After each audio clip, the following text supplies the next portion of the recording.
Case taking allopath doctor আগে করতেন না।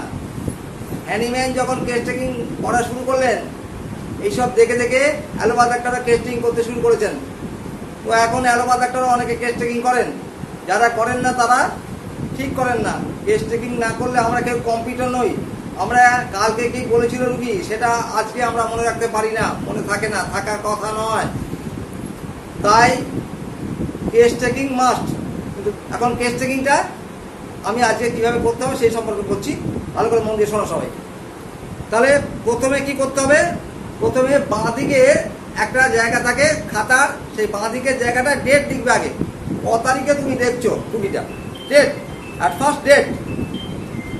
তারপর নেম অফ দ্য পেশেন্ট, পেশেন্টের নাম। পেশেন্টের নাম কেন লিখতে হবে? পেশেন্টের নাম তো আইডেন্টিফাই করে, একটা মানুষকে আইডেন্টিফাই করে কে? নাম তো, নাকি? তাই তার নামটা লিখতে হবে। তাহলে প্রথমে নাম লিখতে হয়। কেন নাম লিখতে হয়? তাকে মানে ব্যক্তিকে আইডেন্টিফাই কি করে করবে, তাই নাম লেখা দরকার। খগেন না মগেন, এই যে আমি বললাম, আমাকে ফোন করে জানাবে যে তুমি কি করবে না, ওষুধটা তোমার এনে দিতে হবে, এটা জানাবে। আমরা তাহলে নাম লিখলাম, একটা হচ্ছে আইডেন্টিফাই করার জন্য, আর কি জন্যে? আর আপনার কি হয়েছে নামটা যখন আমার এই মুহূর্তে একটা কয়েক সেকেন্ডে গল্প না বললে এই নাম লেখার মাধুর্যটা বোঝাতে পারবো না।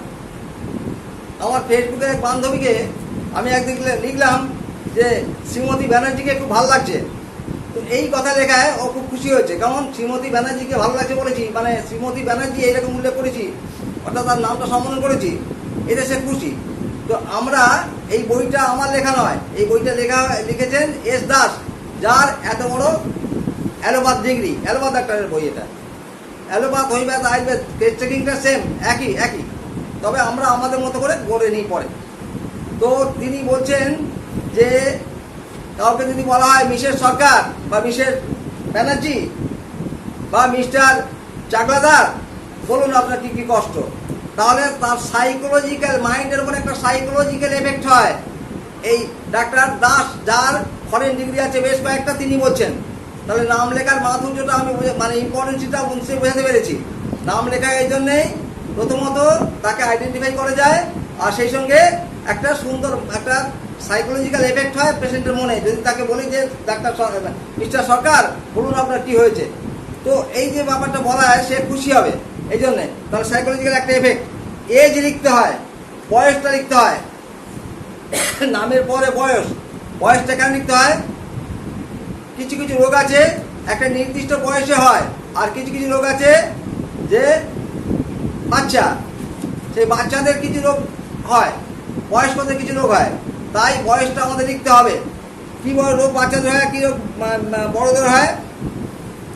জন্ম থেকে অনেক রোগ হয়, কনজেনিটাল অ্যাবনর্মালিটিজ, যেগুলো কনজেনিটাল অ্যাবনর্মালিটিজ যে রোগগুলো, যেমন কি, যেমন সিস্টিক হাইগ্রোমা। আমরা দেখেছি অনেকে ঠোঁটটা কাটা থাকে, থাকে তো, এখানে কাটা থাকে, এইটা কাটা থাকে। এইগুলো জন্ম থেকেই হয়। এগুলো কেন হয় সেগুলো পরবর্তীকালে বলবো। এগুলো কিন্তু একজন সিফিলিটিক মায়াজমের রোগ। সিফিলিস আক্রান্ত যারা হয়েছিল তাদের সন্তান সন্ততি এইরকম রোগ নিয়ে জন্মায়। অতএব আমরা সেগুলো পরে যখন সিফিলিস মায়াজম পড়াবো তখন বলবো। আমি শুধু এখন ওই ইম্পর্টেন্সটা কি সেটা নিয়ে আলোচনা করছি। কেস টেকিংয়ের ইম্পর্টেন্স কি, এজটা, সেটা বলছি। তাহলে কিছু কিছু রোগ আছে সার্টেন ডিজিজ, যেমন ব্লাড প্রেশার। ব্লাড প্রেশার একটা নির্দিষ্ট সময় 140 মানে 40 বছর যখন বয়স হবে তারপর থেকে সাধারণত ব্লাড প্রেশার বাড়ে। আজকাল তো তাও হচ্ছে না, অনেক কম বয়সে ব্লাড প্রেশার বাড়তে পারে, কিন্তু সাধারণত পেপটিক আলসার, গ্যাস্ট্রিক আলসার একটা নির্দিষ্ট বয়স হয়। হার্ট ডিজিজ একটা নির্দিষ্ট বয়স হয়, তার মানে এই নয় যে বাচ্চাদের হার্ট ডিজিজ হয় না, হয়, কিন্তু সাধারণত 40 আপ হয়ে গেলে হার্ট ডিজিজ তৈরি হয়। তাহলে বয়সটা আমরা কেন লিখি সেটা আমি বোঝাতে পেরেছি বোধহয়। তাহলে প্রথমে নাম, তারপরে বয়স, তারপরে সেক্স। সেক্স লিখতে হয় কেন?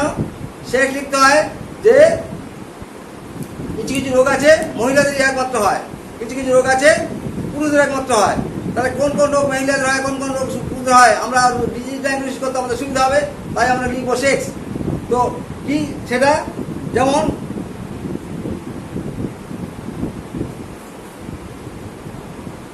কোরিয়া, ডি কোরিয়া তো পুরুষদের হতে পারে না, তাহলে মহিলাদের হয়। ডি কোরিয়া মহিলাদের হয়, এটা তো পুরুষদের হতে পারে না। হ্যাঁ, ডি কোরিয়া মানে সাদা সাপ, এটা মহিলাদের হয়, পুরুষদের হয় না। থাইরয়েড গ্ল্যান্ডের যে রোগগুলো হয় সাধারণত, এগুলো সাধারণত মহিলাদের হয়, পুরুষদের হয় না বলছি না, হয়, কিন্তু সাধারণত মহিলাদের বেশি হয়। কয়টা? কেমন? তো এটা মহিলাদের রোগ। তাহলে পুরুষদের কি হতে পারে? পুরুষদের কি রোগ হতে পারে?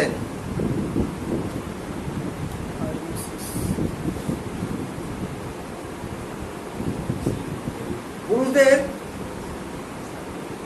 স্টমাকে ক্যান্সার সাধারণত পুরুষদের বেশি হয়। হার্টের রোগ সাধারণত পুরুষদের বেশি হয়। কেন? একটা পুরুষকে যত বেশি চাপ নিতে হয়, মানসিক চাপ নিতে হয়, একটা মহিলাকে ততখানি চাপ নিতে হয় না। এখানে মহিলারা থাকলে আবার আমার বিরুদ্ধে বলবে। তো মহিলারা সাধারণত গৃহকর্মে নিযুক্ত থাকে, তাদের চাপটা অনেক কম থাকে। একটা পুরুষকে কীভাবে আর্ন করবে, কীভাবে সংসারটাকে ঠিক ঠিক মেনটেন করবে, এইসব কথা তাকে চিন্তা করতে হয়। ফলে আর বাইরের জগতের সঙ্গে তাকে লড়াই করতে হয়, তাই তার মেন্টাল প্রেশার বেশি তৈরি হয়, তাই তার হার্ট ডিজিজ তৈরি হয়। তাহলে হার্টের রোগ, স্টমাকে ক্যান্সার, এগুলো সাধারণত পুরুষদের বেশি হয়। এবারে রিলিজিয়ান, আমরা কথায় কথা বলি মানুষ সব এক, হিন্দু কি, মুসলমান কি, খ্রিস্টান কি, জৈন কি, আদৌ তা নয়। তাহলে ধর্ম বলে কিছু থাকতো না। ধর্ম মানে মানুষ সব এক নয়। ঈশ্বর, আল্লাহ, ভগবান, ইনি প্রত্যেকটি মানুষের জন্য আলাদা আলাদা চান্স তৈরি করেছেন। অর্থাৎ একটা মানুষের সঙ্গে পৃথিবীতে কোনো মানুষের মিল নেই, কোনো মানুষের সঙ্গে কোনো মানুষের মিল নেই। তা আমরা মেডিকেল সায়েন্সের ছাত্র যারা, তারা ওই টেস্টিংয়ের সময় রিলিজিয়ান কথা লিখবো। কেন? কিছু রোগ আছে যা মুসলমানদের হয়, কিছু রোগ আছে হিন্দুদের হয়, কিছু রোগ আছে খ্রিস্টানদের হয়, কিছু রোগ আছে জৈনদের হয়, ইত্যাদি ইত্যাদি। তো দু একটা উদাহরণ দিলে বোধহয় ভালো হবে। ফাইমোসিস, এটা মুসলিমদের হয় না, কারণ ছোটবেলা এদের যৌনাঙ্গের বহিরের একটা আবরণ, সেটা কেটে ফেলে দেওয়া হয়। তাহলে ফাইমোসিস এটা মুসলিমদের হয় না। হ্যাঁ, তো এটা হিন্দুদের হয়। অতএব টেপওয়ার্ম সাধারণত খ্রিস্টানদের, মুসলিমদের হয়, কারণ ওরা বিফ খায়, এই জন্যই এদের এটা হয়। হিন্দুদের এটা হয় না, কারণ ওরা খায় না, ওরা বিফ খায় না। এটা বিফ থেকে সাধারণত হয়, শুকর থেকে সাধারণত হয়, খ্রিস্টানরা শুকর খায়, তাহলে তার থেকে এই টেপওয়ার্ম হতে পারে। তাহলে আমরা রিলিজিয়ান কথাটা কেন লিখবো আমাদের টেস্টিংয়ে, আমি নিশ্চয়ই বোঝাতে পেরেছি। এবারে অকুপেশন কথা লিখতে হবে। অকুপেশনের জীবিকা, কি করে সে খায়, কি করে বাঁচে সে, তার জীবিকার কথা লিখতে হবে। কেন লিখতে হবে না? কিছু কিছু রোগ আছে, তাহলে আমরা কি বলছিলাম? অকুপেশন। তাহলে অকুপেশনটা কি দরকার? একজন যদি আলকাতরার কাজ করে, তাহলে তার হাঁপানি হবে, এটা স্বাভাবিক। কেউ যদি বারুদের ফ্যাক্টরি কাজ করে, তার কি হবে? বারুদের ফ্যাক্টরি কাজ করলে বারুদের ফ্যাক্টরি না, লাঞ্চের রোগ তো নিয়ে যাবে। তাহলে কেউ যদি বড় কারখানায় কাজ করে, তা তো হাঁপানি হতেই পারে। তাহলে অকুপেশনটা আমাদের একান্ত জানা দরকার। তাহলে আমি বোঝাতে পেরেছি বোধহয় অকুপেশনটা কেন আমরা লিখবো। হ্যাঁ হ্যাঁ, অবশ্যই।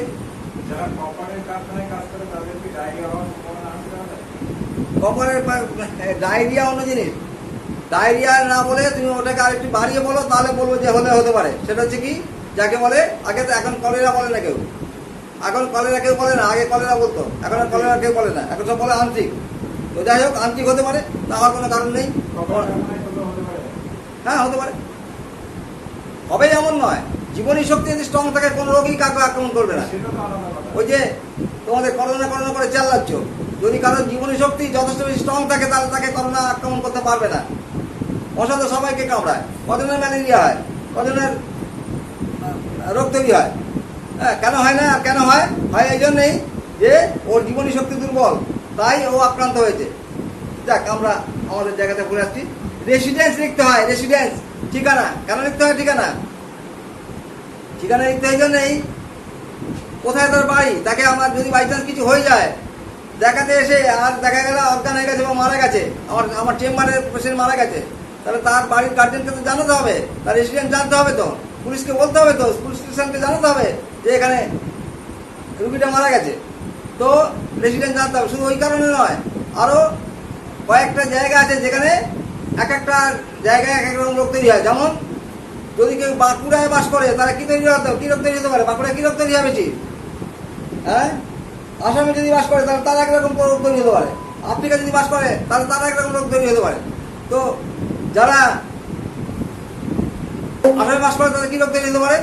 এলিফ্যান্টেসিয়া বলে একটা রোগ আছে না, বোধ পাটা ভুলে যায়, এই রোগ তৈরি হতে পারে। বাঁকুড়া এটা হচ্ছে হিলি প্লেসে, অর্থাৎ আমাদের কি বলে পাহাড়ি অঞ্চলে যারা বাস করে তাদের এই রোগটা হতে পারে। সেখানে এক ধরনের মাছি থাকে, সেই মাছির কামড়ে এই রোগটা হতো নাকি।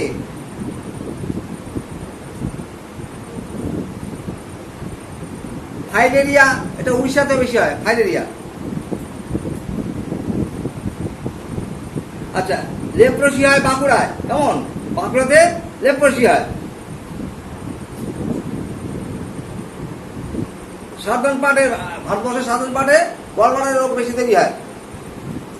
যাই হোক, তাহলে রেসিডেন্সিয়াল কেন প্রয়োজন আমি নিশ্চয়ই দুই একটা উদাহরণ দিয়ে বোঝাতে পেরেছি। এবারে কি হবে? এবারে আমাদের চিফ কমপ্লেন, এটা আসল চিফ কমপ্লেন মানে কি, প্রধান কি সমস্যা, কি রোগ, কি যন্ত্রণা, কেন ডাক্তারবাবুর কাছে রুগী এসেছে, এটা। এবারে চিফ কমপ্লেন, ভালো করে শোনো, এটা খুব ভাইটাল জিনিস। চিফ কমপ্লেন, একটা রুগী আসবে এক ঝুড়ি প্রবলেম নিয়ে, এক ঝুড়ি প্রবলেম লেখা কারোর পক্ষে সম্ভব নয়, এমনিতে 5 টাকা দেবে, তারপর আবার যদি 25 ঘন্টা সময় কাটাতে হয় তাহলে আমার পেটের দানা পানি পড়বে কোত্থেকে? আমার পেটের দানা পানির জন্য আমাকে খেয়াল রাখতে হবে সবসময়। চিফ কমপ্লেনে কী লিখবো? তাহলে বলবো যে আপনার প্রধান প্রধান কী সমস্যা আছে বলুন। পেশেন্ট সে তার অজান্তেই যে সমস্যাটা সবচেয়ে বেশি ফিল করছিল সেই সমস্যার কথা লিখবে, বলবে, তাই তো? তার মাথার যন্ত্রণার কথা বললো, তো মাথার যন্ত্রণা কখন হয় তোমাদের জানতে হবে। একটা সিমটমকে কমপ্লিট করতে হলে 4টে ফর্মালিটি মেনটেন করতে হবে, তবে একটা সিমটম কমপ্লিট হবে। কি কি সেটা? একটা হচ্ছে লোকেশন, মানে কোন জায়গাটায় কিছু হচ্ছে, লোকেশন। সেন্সেশন, মডালিটিস মানে কখন বাড়ে কখন কমে, আর সেন্সেশন মানে অনুভূতিটা কীরকম, জ্বালা করছে না ছুটফুটিয়ে দিচ্ছে না আগুনের ঝলকা উঠছে, মানে অনুভূতিটা কি, সেন্সেশন। Location, sensation. মডালিটিস মানে কখন বাড়ে কখন কমে। এখানে একটু ভালো করে শুনে নাও, ওই চিফ কমপ্লেনে 1, 2, 3, 4 করে যা লিখবে, অনেকটা জায়গা ছাড় ছাড় করে লিখবে, কারণ রুগী বলতে বলতে আবার মাঝখানে একটা রোগের কথা বলতে বলতে মাথায় যখন খেলবে তখন সে আবার একটা কথা বলেছে, বা তোমাকে সে সম্পূর্ণ ক্লিয়ারলি বলতে পারেনি, পরবর্তীকালে বলবে, তোমাকে জিজ্ঞাসাবাদ করে জানতে হবে, তাই ওইখানে একটু জায়গা ছাড় দেবে, কেমন? তাহলে লোকেশন, সেন্সেশন, মডালিটিস, আর একটা হচ্ছে কনকমিট্যান্ট। কনকমিট্যান্টটা কি? কনকমিট্যান্ট হচ্ছে এমন এক সিমটম যা রোগের সঙ্গে সম্পৃক্ত নয়। অর্থাৎ আমার যখন কাশি হয় তখন আমার ওই পায়ের কোড়ে আঙুলে ব্যথা করে, এটা কিন্তু কনকমিট্যান্ট, মানে কাশি হওয়ার সঙ্গে আর কোড়ে আঙুলে ব্যথা হওয়ার কোনো সম্পর্ক থাকতে পারে না। হ্যাঁ, কাশি হচ্ছে বুকে ব্যথা হতেই পারে, পিঠে ব্যথা হতেও পারে হয়তো, কিন্তু কাশি হচ্ছে আর হাঁটুতে ব্যথা, এটা কিন্তু হতে পারে না। আমাদের এরকম ওষুধ আছে, পিকুলার ওষুধ আছে, সেই পিকুলার ওষুধ কথা আমাদের মনে পড়ে যাবে। যখন সে কাশবে তখন তার হাঁটুতে ব্যথা হচ্ছে, যখন তার মাথা ঘোরে তখন তার খিদে পায়। এই যে ব্যাপারটা হলো, এইসবগুলো সিমটম, এগুলো একেবারে কনকমিটেন্ট সিমটম। এরকম 2-1টা সিমটম হয়ে গেলে তা আমরা আনন্দে নাচবো, ক্যান্সার হলেও আনন্দে নাচবো যে এই ক্যান্সার আমি ভালো করে দিতে পারবো, কারণ এই কনকমিটেন্ট সিমটমসের মূল্য অপরিসীম, অপরিসীম, অপরিসীম। তাহলে আমরা একটা সিমটমকে কমপ্লিট করতে হলে কি করব? প্রথমে হচ্ছে লোকেশন, কোন জায়গাতে হয়। আমার ডান হাতের কোড়ে আঙুলে ব্যথা করছে, তাহলে ডান হাতের কোড়ে আঙুলে যন্ত্রণা হচ্ছে, ডান হাতের কোড়ে আঙুলে যন্ত্রণা করছে, এটা সে বললো। তাহলে আমরা ডান হাতের কোড়ে আঙুল কথা লিখলাম। এবারে সে যন্ত্রণা কীরকম সে বললো, এটা জ্বালা করছে, তাহলে জ্বালা করছে, লোকেশন সেন্সেশন হয়ে গেল। এবারে মডেল কখন জ্বালা বেশি করে, সে বললো আমার জ্বালাটা সকালবেলা বেশি করে, সে বললো আমার জ্বালাটা ঠিক 3টের সময় বেশি করে। এইখানে এটা বুঝে নেবো, যখন একদম নির্দিষ্ট টাইমটা বলবে তার মূল্য অপরিসীম। কেউ বললো আমার 4টে থেকে 8টা পর্যন্ত পেটে যন্ত্রণা হয়, কেউ বললো আমার ঠিক 11টার সময় প্রচণ্ড খিদে পায়। এই যে টাইমিং করে দেওয়া, এটা এই সিমটমের গুরুত্ব অপরিসীম। কারণ খিদে হয় না, ঘুম হয় না, ভালো লাগে না, এই কথা তো সব রুগীরাই বলবে। কোনো রুগী, এমন কোনো রুগী নেই যে এই কথা বলবে না, তারা সব রুগীরা এই কথা বলবে। তাহলে এগুলো গুরুত্বহীন। গুরুত্বপূর্ণ কোনগুলো সেগুলো আমাদের খেয়াল করতে হবে। নির্দিষ্ট সময় যখন বলবে, হ্যাঁ, যে আমার ঠিক 3টের সময় আমার জ্বর আসে, হ্যাঁ, 4টের সময় আমার পেটে যন্ত্রণা হয়, 11টার সময় ঠিক আমার খিদে পায়, এরকম একদম নির্দিষ্ট সময় করে যদি বলতে পারে, তাহলে তার গুরুত্ব অপরিসীম, সেই সিমটমের গুরুত্ব আমাদের কাছে অপরিসীম। তাহলে লোকেশন সেন্সেশন ঠিক কী ধরনের ব্যথা করছে সে যদি ভালো করে বলতে পারে, তাহলে আমাদের লিখতে হবে। লোকেশন সেন্সেশন, মডালিটি কখন বাড়ে কখন কমে, হ্যাঁ, কী করলে কমে না, বললো যে আমি দেখেছি যে সে চিনি পেশেন্ট, তারপরে সে বলছে যে আমার এখানে ঠান্ডা দিলে কমে যায়। যেমন আমি একটু 1 মিনিটে গল্প বলি, না বলে পাচ্ছি না। আমার শ্রদ্ধেয় শিক্ষক যার আন্ডারে আমি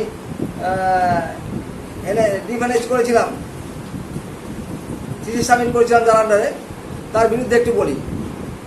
আমি তখন শিক্ষানবিশ, তো সঠিক ওটা তো এশিয়ার বৃহত্তম হাসপাতাল, ওখানে 200 বেড আছে যেখানে।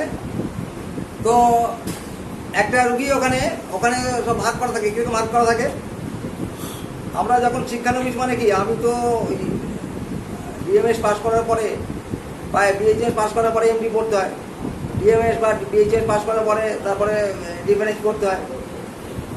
ডিফেন্স কোর্সটা তো ডিএইচএম সে জানে এগুলো। ডিফেন্স কোর্সটা করা হয়েছিল এমডি ডাক্তারদের পড়ানোর জন্য।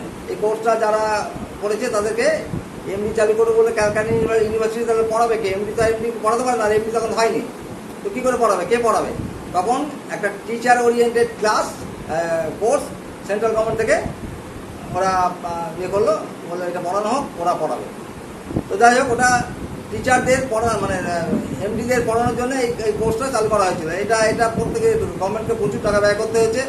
আমাদের শুধু ইন্ডিয়ার শুধু বিভিন্ন ইউনিভার্সিটির এরা এসে পড়িয়ে গেছে, প্রফেসররা পড়িয়ে গেছে এমন নয়, আউটসাইড অফ ইন্ডিয়া থেকে অনেক লেকচারার এসছে, তাদের খাওয়া থাকার ব্যবস্থা করেছে সেন্ট্রাল গভর্নমেন্ট, তারা অনারিয়াম নিয়ে আমাদের পড়িয়ে গেছে।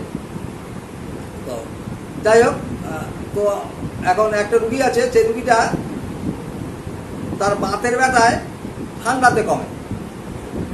এখন ঠান্ডাতে বাতের ব্যথা কমে না, এটা তো অস্বাভাবিক। বাতের ব্যথা সাধারণত গরমে কমে। এখন আমি যে বেডের চার্জে আছি, আমার ওপরে আমার বস আছেন, অর্থাৎ ডাক্তার এলএম খান আছেন। তো এলএম খান আমার চেয়ে বয়সে 2 বছর 3 বছর 4 বছর সিনিয়র হতে পারেন। ডিগ্রি ওনার যা আমার তার চেয়ে কোনো অংশে কম ছিল না, কিন্তু যেহেতু উনি ওখানে প্রফেসর, সেহেতু আমি ওনার আন্ডারে। তো ওই বেডগুলো ওই প্রফেসর কী বলে খানের আন্ডারে, আর আমি তার অধীনস্থ ফিজিশিয়ান। আমি দেখে যদি না পারি তাহলে স্যারকে বলবো, এরকম একটা ব্যাপারটাও থাকে।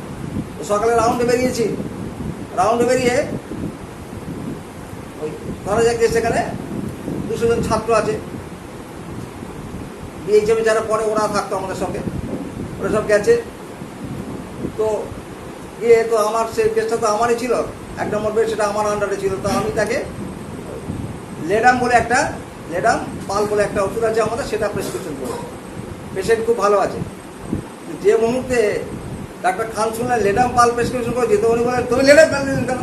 ওনার চোখগুলো ছিল এত বড় বড়। কেমন আমি অত বড় চোখ দুজনের দেখেছি, একটা হচ্ছে কাজী নজরুল ইসলাম শ্রদ্ধেয় কবি, আর আমাদের এলএম খান, আমার মাস্টারমশাই এলএম খানের চোখগুলো এত বড় বড়। কেমন তবে ওই যদি গোল হতো তাহলে দেখতে কিম্ভূত কদাকার হতো, চোখগুলো লম্বা, তাহলে দেখতে খুবই সুন্দর। কেমন উনি যখন চোখগুলো বার করতেন খুব ভালো লাগতো। কেমন গরুর চোখ দেখেছো তোমরা?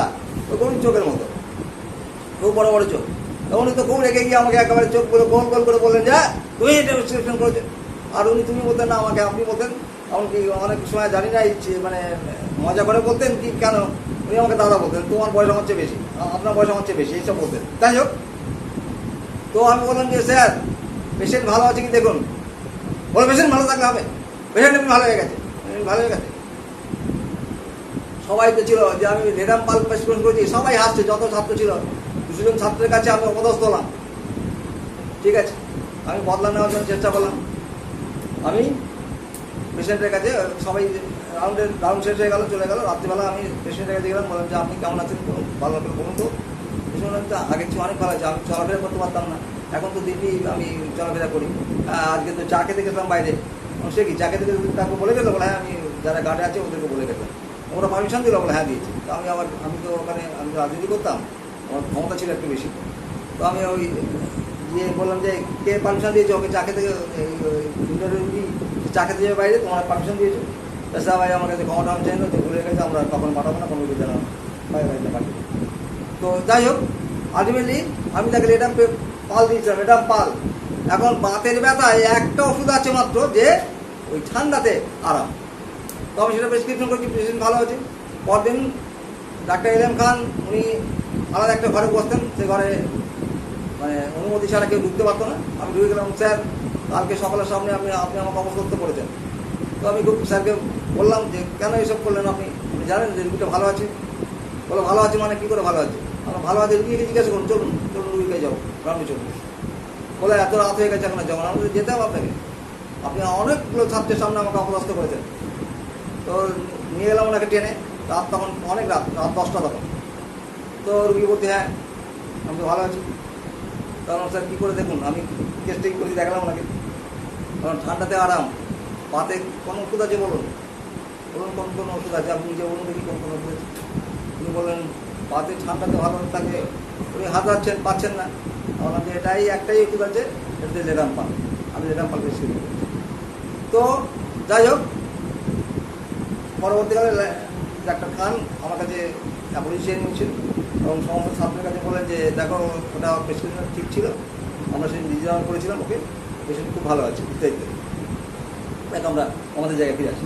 তাহলে আমি কনকমিটেন্স পর্যন্ত বুঝিয়েছি বোধ হয়, কনকমিটেন্স বুঝিয়েছি, মডালিটি বুঝেছি। কনকমিটেন্স মানে আমি একটু বললাম যে আমার ওই যখন কাশি হয় তখন আমার হাঁটুতে যন্ত্রণা হয়।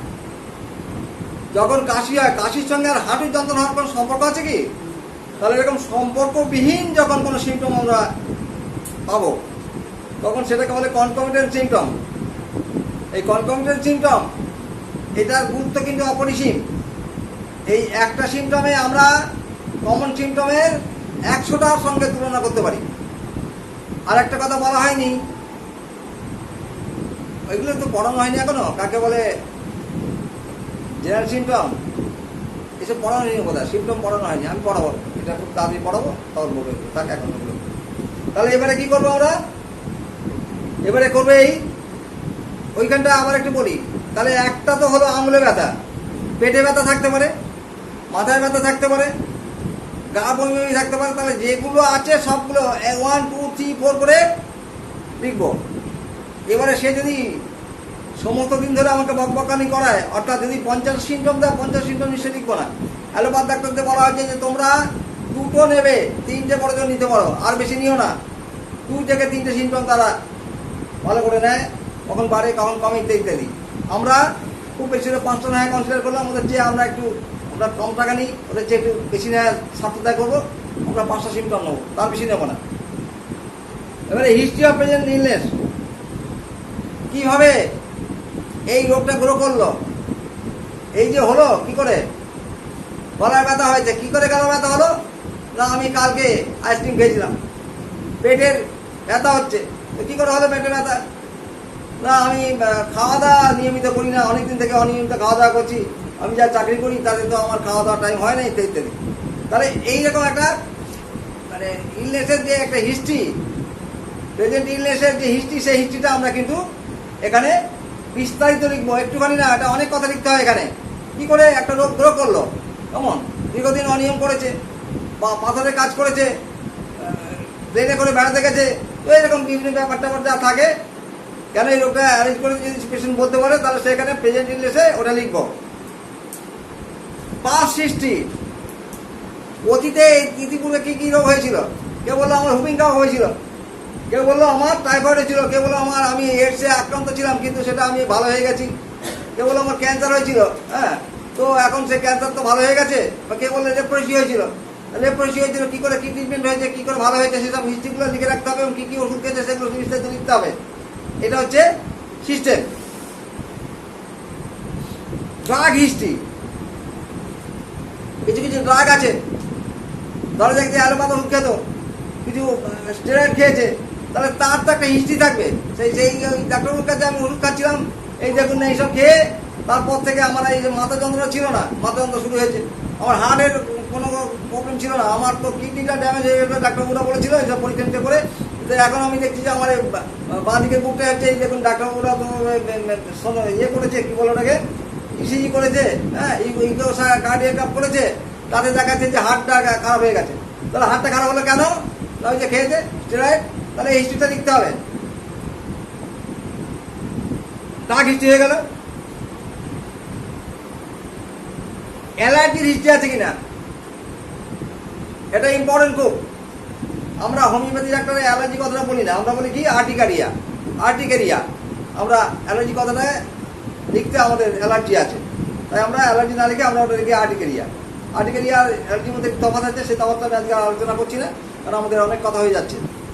তো তাহলে অ্যালার্জি আছে কিনা, কোনো বলে যে একটু আমার এইটা খেলে হ্যাঁ গা চুলকায়, এইটা খেলে আমার কাশি হয়, তাহলে কাশি হয় গা চুলকায় মানে আমরা জানি যে ব্রঙ্কিয়াল অ্যাজমা ছাড়া অ্যালার্জিকে অ্যাজমা হতে পারে, তাহলে তার থেকে হচ্ছে অ্যালার্জি কোনো সাবস্টেন্সেস নিয়েছে কিনা, কোনো ড্রাগ অ্যালোপ্যাথ কোনো ড্রাগ খেয়েছে কিনা, তার থেকে কোনো অ্যালার্জি করেছে কিনা, এগুলো আমাদের খেয়াল করতে হবে বা সেগুলো লিখতে হবে। এবারে পার্সোনাল হিস্ট্রি, এই পার্সোনাল হিস্ট্রিটা ইম্পর্টেন্ট, খুব ইম্পর্টেন্ট। কি সেখানে পার্সোনাল হিস্ট্রিতে থাকবে কি কি না, সে সিঙ্গল অথবা সে ম্যারিড, উইডো অথবা বিপত্নিক। বিপত্নিকের ইংরেজি কি? তো সেটা লিখতে হবে। এটা শুধু নয়, তার পার্সোনাল হিস্ট্রির মধ্যে অনেক কিছু লিখতে হবে। কি খেতে ভালো লাগে, কি খেতে ভালো লাগে না, এসব লিখতে হবে। তার কোনো অ্যাডিকশান আছে কিনা, তার সেক্সুয়াল পারভার্সন আছে কিনা।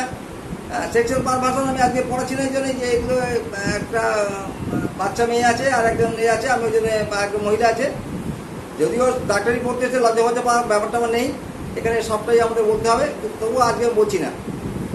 সেক্সুয়াল পারভার্সন এটা খুব ইম্পর্টেন্ট কথা, কিন্তু খুব ইম্পর্টেন্ট কথা, এগুলো আমি এড়িয়ে যাচ্ছি আজকে, আমি অন্যদিন এটা আলোচনা করবো। তাহলে এখানে এই যে কী খেতে ভালো লাগে, কী খেতে ভালো লাগে না, জলের পিপাসা কেমন আছে, সব পার্সোনাল হিস্ট্রিতে লাগিয়ে দাও। সে মদ খায় কি গাঁজা খায়, হ্যাঁ এসব লাগিয়ে দাও এখানে। যদি কেউ দীর্ঘদিন ধরে মদ খায় তা তো সিরিয়াস লিভার হতেই পারে, তাহলে সেই হিস্ট্রিটা লিখতে হবে এখানে। তাহলে ওই পার্সোনাল হিস্ট্রির মধ্যে এগুলো লাগিয়ে দাও। এবারে ফ্যামিলি হিস্ট্রি লেখো। ফ্যামিলি হিস্ট্রি, ফ্যামিলি হিস্ট্রি কী লিখবে? তার সঙ্গে রক্তের সম্পর্ক আছে এমন কোনো ব্যক্তির কোনো বিশেষ রোগ আছে কিনা, সেগুলো কে কে, মা বাবা, ঠাকুরদা ঠাকুমা, দাদা বোন, পিসি মাসি, কেমন এদের সঙ্গে সম্পর্ক আছে। এবারে স্বামী স্ত্রীর মধ্যে রক্তের সম্পর্ক নেই ঠিকই, কিন্তু আফটার ম্যারেজ স্ত্রীটা ভুগছে, স্বামীর কোনো রোগ ছিল সেখান থেকে সে অ্যাকোয়ার করেছে, ধরেন সিভিলিস ছিল স্বামীর, সেখান থেকে সে অ্যাকোয়ার করেছে, বা সাইকোসিস ছিল সেটা অ্যাকোয়ার করেছে, করে তার বাচ্চা কাজ হচ্ছে না, তাহলে এইটাও লিখতে হয়। কেমন তাহলে এখানে পার্সোনাল হিস্ট্রির মধ্যে এগুলো ফ্যামিলি হিস্ট্রির মধ্যে লিখবে। History of immunisation. ইমিউনাইজেশন কাকে বলে? ইমিউনাইজেশন বাংলা কি? হ্যাঁ ভালো করে বলো। অনাক্রমণতা। আর বাংলাগুলো বড্ড কঠিন, ইংরেজিগুলি বোধহয় সোজা। তো যাই হোক, এখন ইমিউনাইজেশন অর্থাৎ সে টিবিলা নিজে নিয়েছে না টেট ভ্যাক নিয়েছে না করোনার ভ্যাকসিন নিয়েছে, এই হিস্ট্রিগুলো কিন্তু লিখতে হবে এখানে, কারণ এগুলো থেকে রোগ তৈরি হয়। তাই এর একটা হিস্ট্রি আমরা লিখব। হয়ে গেল। এইভাবে আমাদের টেস্টিং করতে হবে। হ্যাঁ বলো। মাইন্ডটা এই যে বললাম যে এরপরে আমাদের কিছু বলতে হবে, সেটা সেখানে চলে আসছি। এটা হচ্ছে কমন কেস টেকিং। এখানে অ্যালোপ্যাথ, হোমিওপ্যাথ, আয়ুর্বেদ, আরও যত হাইড্রোপ্যাথি না সব কত কি আছে, সমস্ত ডাক্তাররা এইভাবে টেস্টিং করতে পারবে। এবারে আমরা হোমিওপ্যাথি ডাক্তার যখন একটা শিশু জন্মায়, তখন সে শিশু, সে হিন্দু নয়, মুসলমান নয়, খ্রিস্টান নয়, জৈন নয়, পার্সি নয়, ইত্যাদি ইত্যাদি। তারপরে যখন তার মুসলমানি হয়ে গেল, তখন সে মুসলমান হয়ে গেছে। তো এরকম আর কি। তো এতক্ষণ আমরা কমন হলো একটা শিশু, এতক্ষণ আমরা শিশু নিয়ে আলোচনা করেছি। এবারে আমরা যারা হোমিওপ্যাথি ডাক্তার, তাদের মতো করে আমরা কেস সাজাবো। কারণ অ্যালোপ্যাথ ডাক্তাররা মনের ব্যাপারটা আমারগুলো জানে না। কেমন? ওরা মনের তোয়াক্কাও করে না, ওরা মনকে খুব বেশি গুরুত্ব দেয় না। যদি একান্তই গুরুত্ব দেয়, তাহলে মনের যে রোগ, সেইগুলোকে আলাদা গুরুত্ব দিয়ে বলে যে মেন্টাল পেশেন্ট, তাকে সাইকিয়াট্রিস্ট দেখায় ওরা। আর আমাদের তো সাইকিয়াট্রিস্ট বলে কিছু হয় না। আমাদের যে রাঁধে সেই চুল বাঁধে। আমাদের পার্টিকুলার কোনো ডিজিজ আমাদের নেই, আমাদের সার্বিক চিকিৎসা করতে হয়। তাই আমাদের যে চুল বাঁধে সেই রাঁধে। অর্থাৎ আমাদের মেন্টাল নিয়ে কারবার করতে হবে ওই অন্যান্য রোগের সঙ্গে। হ্যাঁ, তো সেটা আমাদের হোমিওপ্যাথি ডাক্তারদের কেস টেকিংটা আমি পরবর্তী দিনে এখান থেকে কোত্থেকে সেটা করতে হবে, সেটা নিজেদের মতো করে সাজিয়ে নিতে পারবে। তোমাদের এই যে প্রসিডিওর দেওয়া হলো, এটা হচ্ছে ইন কমন সকল। আর অ্যালোপ্যাথ, হোমিওপ্যাথ, আয়ুর্বেদ বা যত সিস্টেম আছে, তত সিস্টেমের ডাক্তাররা এইটা দিয়ে কেস টেকিং করতে পারবে। এবারে আমাদের যেটা স্বকীয়, আমাদের যেটা, সেটা আমি আলাদা করে একদিন বলবো যে সেটা তোমরা কীভাবে করবে। আর সেখানে কিন্তু তোমরা তোমাদের মতো করে করবে। আমি যেটা বলে দেবো সেটাই করতে হবে এমন নয়। সেখানে নিজেদের ইচ্ছা মতো সাজিয়ে নিয়ে তোমরা প্রেসক্রিপশন করার চেষ্টা করবে, টেস্টিং করার চেষ্টা করবে। তাহলে তোমরা তোমাদের মতো করে এই ওষুধ নির্বাচন করতে পারবে। সেটা আমি পরবর্তী দিনে আলোচনা করবো।